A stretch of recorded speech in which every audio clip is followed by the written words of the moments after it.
பொறுமைக்கு பிறந்த கூட்டம் வையத்தை ஆளட்டும். மேற்கே பிதைத்த சூரியனே உன்னை கிழக்கே முளைக்க ஆணையிட்டோம்.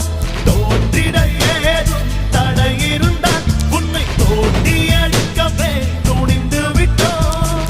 இட நீங்கவே வந்த இருள் போகவே கையில் ஒளிச்சாட்டை எடுத்தால் என்ன? விஸ்வரூபம் கொண்டு விண்ணை இடிப்போம் நண்பா, சில விண்மீன்கள் விழுந்தால் என்ன? மின்னல் ஒன்றை கைவாளா எடுத்து இன்னல் தீரம் போரா